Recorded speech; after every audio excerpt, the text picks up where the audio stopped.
Hello there, and welcome to another Black History edition of Spruill Spotlight.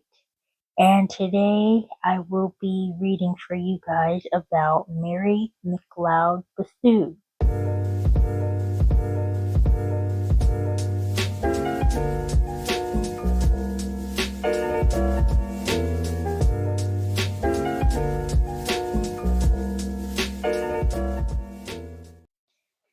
Mary McLeod was embarrassed.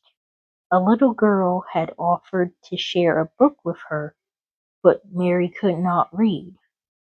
From that moment on, she wished for a chance to learn. Mary could not read because she had not been to school. She was born July 10th, 1875, after the Civil War. Black people were enjoying their first taste of freedom and hope for the future.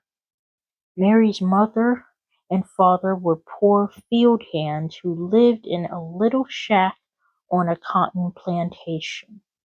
Mary and her 16 brothers and sisters worked long, hard hours picking cotton with their parents.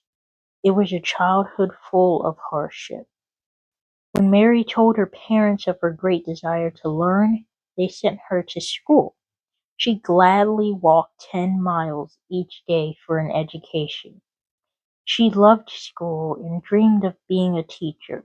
Mary McLeod graduated from Scotia Seminary in North Carolina in 1893. Later, she went on to Moody Bible Institute in Chicago for more study.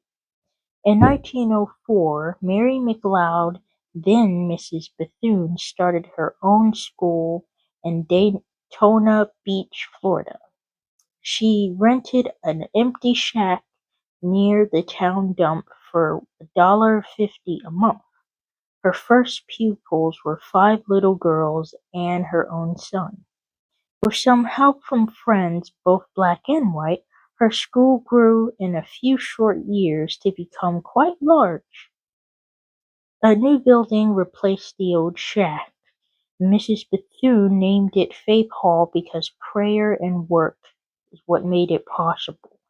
In 1923, Mrs. Bethune's school was joined with a boys' college and was then named Bethune-Cookman College. Mrs. Bethune served as its president until 1942 and again from 1946 to 1947, and at her death in 1955, the school founded on faith and $1.50 was worth over $1 million in buildings and equipment. There were 794 students.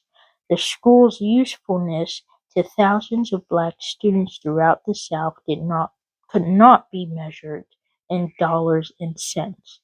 In 1935, Miss Mary McLeod Bethune received the Spingarn Medal from the NAACP, and this award is presented yearly to the Outstanding Black Person of the Year.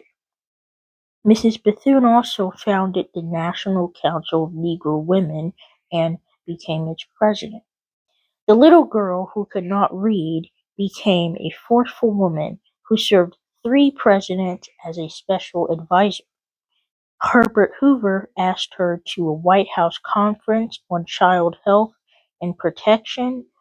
Franklin D. Roosevelt named her director of the Division of Negro Affairs of the National Youth Administration, and later Harry Truman sent her to observe the first meeting of the United Nations.